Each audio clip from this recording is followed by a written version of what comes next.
안녕하세요 여러분, 아키윤입니다. 오늘은 구조 이야기 두 번째 시간입니다. 그래서 오늘은 기본적인 구조의 원리를 좀 설명드릴까 하는데요. 그 전에 또 구독자분께서 댓글을 달아주셨어요. 지난번 영상에서 철골 구조와 철근 콘크리트 구조에 대해서 제가 설명을 드렸었는데, 이번에는 철골 구조와 경량 철골 구조는 어떻게 다르냐, 육안으로 뭐 확인이 가능하냐, 구별이 가능하냐, 이렇게 말씀해 주셔가지고 간단하게 먼저 설명드리고 넘어갈게요. 이게 이제 지난번에 말씀드린 철골 구조죠. 이런 큰 H빔들이 들어가는 것들이죠. 그리고 바로 이쪽 사진이 경량 철골 구조예요. 그러니까 말 그대로 이제 경량이에요. 이런 건물들은 뭐 몇 개 층, 수십 층 높이도 질 수가 있죠. 근데 이런 경량 철골 구조는 이런 것들이 다 빔이 아니고 되게 얇은 가느다란 각파이프들이에요. 지금 확대해서 사진에 보시는 것처럼 이런 각파이프들이죠. 더 자세히 보면 이제 이런 형태죠. 이게 쭉 긴 관들인데 각파이프요. 힘을 크게 못 받다 보니까 건물의 이제 규모에 따른 차이가 있는 거예요. 이런 경량 철골은 끼케야 주택 정도 짓는 거예요. 단층 아니면 많이 올려야 뭐 2개 층 정도 되는, 그러니까 이제 건물의 규모상 차이가 굉장히 큰 거죠. 요런 형태도 많이 보셨을 거고요. 요런 단층 창고. 그래서 보통은 이렇게 샌드위치 판넬을 붙여가지고 요런 경량 철골로 해서 보통 주택을 많이 짓죠. 심플한 주택 또는 뭐 창고 같은 거. 근데 이 외장재는 이제 이렇게 샌드위치 판넬을 써도 되고, 아니면 그런 각파이프들 사이사이에 제대로 단열재를 껴 넣고 그 앞뒤로 합판을 한 다음에 뭐 사이딩 패널 마감을 한다든지 뭐 그렇게 되죠. 샌드위치 판넬은 단열재가 기본으로 들어가 있는 양옆에 철판을 일체형으로 붙인 거니까 얘는 단열 문제 없이 한 번에 해결이 되겠죠. 그렇지만 이제 여러 가지 디자인 측면이나, 물론 얘도 겉에다 마감을 할 테지만, 아무래도 이제 철근 콘크리트로 제대로 모양을 내서 짓는 것보다는 그래도 완성도가 좀 확실히 떨어질 수밖에 없습니다. 근데 이제 공기나 이런 것들은 엄청 빠르죠. 싸게 빨리 짓고 싶다, 나는 크게 뭐 디자인이나 아니면 그런 질적인 측면에서 크게 좀 신경을 안 써도 된다, 그럼 이런 식으로 빨리빨리 많이들 짓습니다. 그래서 크게 구분하면 둘 차이는 규모의 차이라고 보시면 돼요. 얘는 엄청 큰 건물 질 수도 있고, 철골 구조는, 경량 철골은 말 그대로 이제 조그만 주택들 1층 또는 2층 정도 되는 주택들이나 창고들 지을 때 많이 사용한다. 이 정도면 충분히 이해 가실 거라고 생각합니다.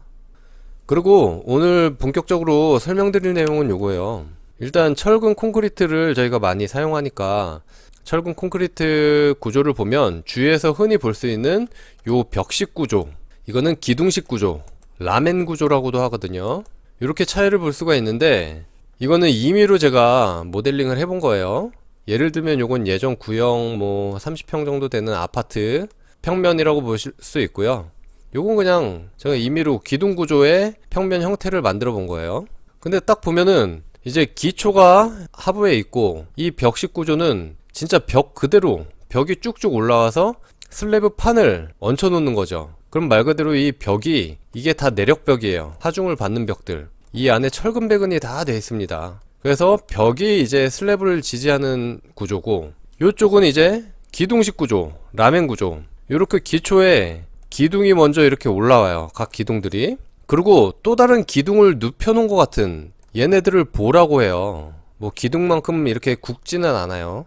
그래서 요런 보들이 기둥 상부를 다 연결을 해요. 이렇게 쫙쫙 연결을 다 하죠. 그럼 딱 봐도 굉장히 튼튼한 구조가 되겠죠. 이 위에다 요 슬래브판을 딱 얹어 놓는 거예요. 이 강성이 강한 구조체, 이 기둥과 보가 이 슬래브판을 딱 받치고 있기 때문에, 쫙쫙 짜여져 있기 때문에 굉장히 튼튼한 구조라고 볼 수 있어요. 이 벽식 구조도 이 벽 두께를 두껍게 하고 요 사이에 스팬이 촘촘할수록 튼튼하긴 합니다. 딱 보면은 어떻게 구분이 될까요? 요런 평면은 주택이나 아파트들을 많이 쓰죠. 똑같은 벽체 그대로 쭉 올라가요. 20층, 30층이 되더라도 쭉 올라가죠. 그리고 우리 다세대 주택, 다가구 주택, 흔히 얘기하는 빌라들 다 이런 식으로 돼 있죠. 기둥 구조가 아닙니다. 그런 것들은. 근데 이제 요새는 아파트나 다세대 주택, 하부에도 주차나 이런 것 때문에 필로티 구조라고 해서 요 벽식 구조 하부에 이렇게 기둥식 구조로 얘가 이렇게 하부에 그대로 들어가 있는 형태들이 많이 나오죠. 트랜스퍼 된다고 하거든요. 그래서 이 하부에는 보들이 굉장히 커져요. 이 깊이가, 보 깊이가 굉장히 커져가지고 이 벽체를 다 받치는 거예요. 요새 주상복합에는 대부분 이런 구조를 많이 사용하고요. 하이브리드 구조라고 할 수 있겠죠. 뭐 어쨌든 간에 뭐는 튼튼하고 뭐는 덜 튼튼하다 그런 문제가 아니고요. 어떻게 이제 형태를 구성해서 구조를 짜느냐 이런 문제가 되겠죠. 그리고 기능적인 측면이 있겠죠. 내부의 실을 구성하는 기능적인 측면. 이런 주택은 가변형으로 구조를 바꿀 필요가 없어요. 한번 그래도 정해지면 이 평면이 계속 그냥 살면 크게 불편함 없거든요. 근데 이 반면에 이 기둥식 구조는 이제 상가라고 흔히들 얘기하는 근린생활시설들에 많이 쓰죠. 제가 이 기둥을 그냥 임의로 그려놨는데 보통은 요거보다 넓죠, 간격이. 그래서 이렇게 기둥 안에 평면 형태, 그러니까 칸막이 벽들을 내 마음대로 세울 수가 있는 거예요. 만약에 여기 가운데 기둥이 없고 큰 스팬이라고 하면 이 내부를 내가 인테리어를 마음대로 해서, 예를 들어서 병원이라면 여기는 뭐 진료실, 여기는 뭐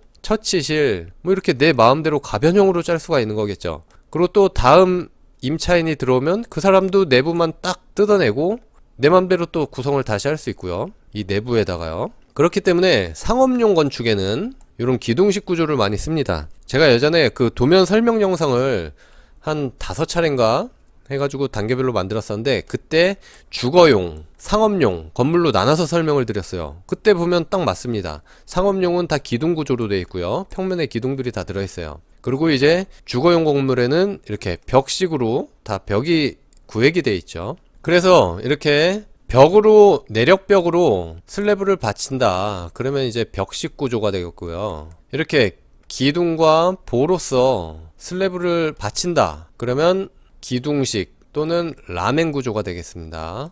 그래서 이렇게 내력벽, 힘받는 벽체들로 이 슬래브를 지지한다 그러면 얘는 벽식 구조인 거고요. 이렇게 기둥과 그 기둥을 잇는 보, 그리고 기둥과 기둥을 잇는 보들이 있고, 얘는 큰 보, 그리고 만약에 보와 보 사이를 추가로 또 이어서 보강을 해줄 수도 있어요. 그럼 얘는 작은 보, 얘는 거더라고 하고요. 큰 보는 얘는 빔이라고 합니다. 그래서 도면의 기호로 G와 B로 표현이 돼요. 보와 보를 잇는 작은 보는 빔, 그리고 기둥과 기둥을 잇는 요 큰 보는 거더라고 합니다. 그래서 이런 기둥과 보로 슬래브를 받친다 그러면은 기둥식 구조, 즉 라멘 구조가 되겠죠. 근데 지난 시간에 우리 철골 구조 했었잖아요. 걔네도 마찬가지로 기둥들이 쫙쫙 있고, H빔 철골 기둥들이 쫙 있고, 마찬가지로 보로 이어졌죠. 그 위에 이제 데크 플레이트를 쫙 올려서 얘도 바닥이 올라가는데, 얘도 어떻게 보면 결과적으로 라멘 구조하고 비슷한 거죠. 기둥식 구조.